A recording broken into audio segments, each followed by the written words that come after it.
Assalomu alaykum hurmatli do'stlar. Bugun ikkinchi darsimiz HTML ga kirish bo'ladi. Ya'ni endi HTML da kodlarimizni yozib boshlaymiz. Buning uchun bizga redaktor kerak bo'ladi, dastur kerak bo'ladi.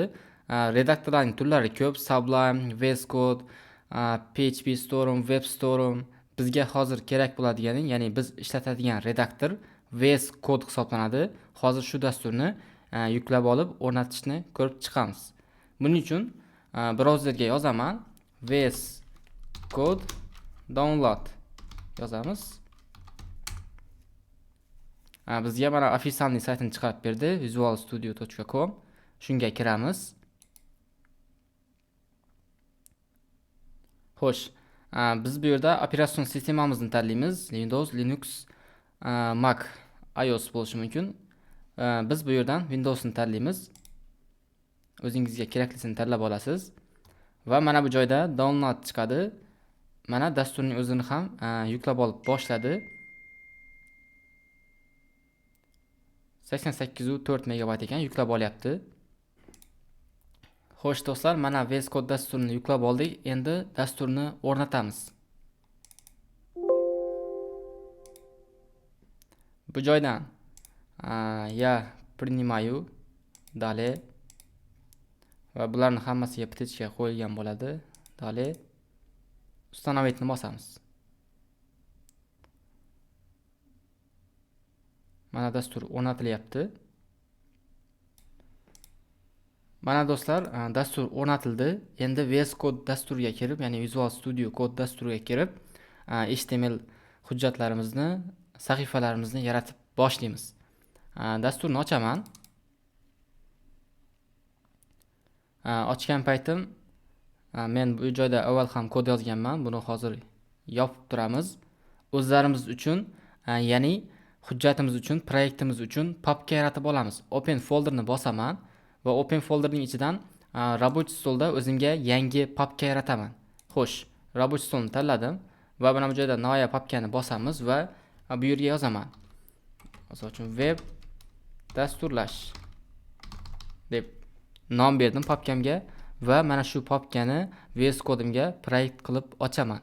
Bir papkani bosaman va menga shu oynani, shu papkani ochib beradi. Mana web dasturlash degan papkamni yaratdi. Endi bu papkaning ichida biz nima yaratamiz? Fayl yaratamiz. Ya'ni faylga nom beramiz. Misol uchun men bunga hozir index.html deb beraman. Index bu joyda hujjatimning nomi bo'ldi. Bu esa hujjatimning formati. Ya'ni men hozir bu joyga HTML kodlarini yozmoqchiman. Shuning uchun buni oxiriga HTML qilib qo'ydim. Ya'ni HTML qilib qo'ysam, kompyuter tushunadi buni. Demak, bu HTML fayl ekan. Xo'sh, enter bosamiz. Mana hujjatimiz yaratildi. Index.html. Nomini berish ixtiyoriy. Men hozir bu joyga index deb berib ketdim. Standartning holatlarda index deb nomlanadi. Xo'sh, endi bu joyda biz nima? Kodlarimizni yozib boshlashimiz kerak. Hozir bugungi darsimiz HTML ga kirish edi. O'zi HTML ning kengaytmasi Hypertext Markup Language.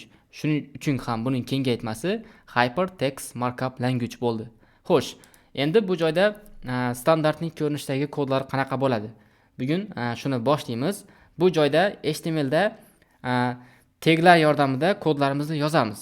Birinchi yozadigan tagim HTML tagi bo'ladi. Mana HTML tagi. HTML tagini ochdim, HTML tagini yopdim. Ya'ni bu juft tag hisoblanadi. Eng tashqarisida demak HTML tagi yoziladi ekan. HTML tagidan keyin head tagi bo'ladi. Head deb yozsam o'zi tagini ochib ilib beradi. Enterni bossam. Keyin bundan tashqarida bizda body qismimiz bo'ladi. Body tagi ham ochib yopiladi. Ya'ni bular juft tag. Ochiluvchi va yopiluvchi taglar bu juft tag hisoblanadi. Faqatgina ochilib yopilmaydigan taglar tog tag hisoblanadi.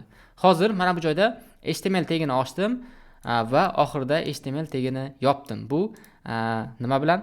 Slash belgisi bilan yopiladi. Xo'sh, head ochdim, head yopdim, body ochdim, body tagini yopdim. Endi bu joyda HTML ni biz otasi deb qarasak, head bilan body bir-biriga aka-uka hisoblanadi. Ya'ni eng tashqarisida HTML ning ichida head dan keyin body taglari ochib yopiladi ekan. Xo'sh, Head qismi, biz head tarjima qilsak bu bosh ma'nosini beradi, ya'ni bu bosh qismi hisoblanadi HTML'imni. Bu body'si tana qismi hisoblanadi, ya'ni asosiy kodlarim, natija chiquvchi kodlarim body'ning ichiga yoziladi. Head qismining ichiga meta taglar, title'lar yoziladi. Title. Xo'sh, mana shu joyga hozir biz title'ni yozib ketamiz. Title tegini ishlatamiz. Title tegini ochdim. Xo'sh, bu yerga yozaman. Bu mening birinchi sahifam. Bu mening birinchi sahifam deb nomladim titlening ketidan. Endi biz body'ning ichida, ya'ni body'ning ichida endi biz birorta matn yozamiz. Matnni men h1 tagining ichiga olib ketaman. Ya'ni bu standartning kattalik hisoblanadi h1 tagim. Keyinchalik keyingi darslarda buni batafsil o'rganamiz. Hozir shuni o'rganib ketik. h1 ochilib yopiladi. Buning ichida biz matn yozaman. Misol uchun hello world. Salom dunyo so'zini bizning brauzerimizga chiqarsin. Bo'ldi. Endi hujjatimizni saqlaymiz. Ctrl bilan S ni bossam, mana shu index.html hujjatim saqlandi. Endi xo'sh, biz kodni yozib bo'ldik, to'g'rimi? Index.htmlimizda kodimizni yozdik. Endi buning natijasini biz qayerda ko'ramiz? Buning natijasini biz faylimizning kodimizning natijasini brauzer orqali ko'ramiz. Xohlagan bitta brauzerda ochib ko'rishimiz mumkin. Xo'sh, рабочий stolga qaytib turaman. Biz рабочий stolda boya web dasturlash degan papka yaratgan edim. VS Codening ichidan открыть papka qilib. Xo'sh, web dasturlashning ichiga kiraman va mana bu yerda biz yaratgan index.html faylimiz turibdi. Qaraydigan bo'lsak, to'g'ridan to'g'ri Google brauzerini ko'rsatyapti. Ya'ni menda Google brauzer o'rnatilgan.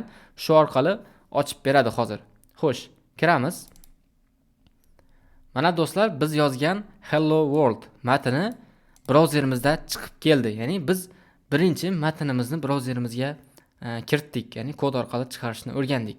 Xo'sh, mana bu joyda h1 ning ichida hello world chiqdi, to'g'ri chiqdi. Title, bu mening birinchi web sahifam. Bu qayerda chiqdi? Bu brauzerimizning eng tepasida, bu mening birinchi sahifam. Ya'ni siz saytlarga kirib ko'rgan bo'lsangiz, shu joylarda, misol uchun Kunuz bo'lsa, Kunuz yangiliklari, qaysidir sayt bo'lsa, shu sayt haqida ma'lumot sahifasining nomlari turishi mumkin. Bu joyda bu mening birinchi sahifam degan matnni kiritgan edim. Shuning uchun ham shu joyda shu narsa chiqdi. Buni siz o'chirib, xohlagan matningizni berishingiz mumkin. Buni ham o'chirib, xohlagan matningizni kiritishingiz mumkin. Xo'sh, demak o'rgandik. Standartning ko'rinishi shunaqa bo'ladigan. HTML tagi ochiladi va HTML tagi yopiladi. Uning ichida head ochiladi, head yopiladi. Body tagi ochiladi ekan, body tagi yopiladi. Head qismining ichida meta taglar, title'lar, CSS ulash, JavaScript ulash kabi amallar bajariladi. Buni batafsil keyingi darslarimizda o'rganamiz asta-sekinlik bilan. Body qismida asosiy taglarim yoziladi. Xo'sh do'stlar, savollar yo'q bo'lsa tushunarli bo'ldi deb o'ylayman. Xo'sh do'stlar, bugungi mavzu tushunarli bo'ldi deb o'ylayman. Keyingi darslarda HTML5 ning yangi standartlari bilan tanishamiz.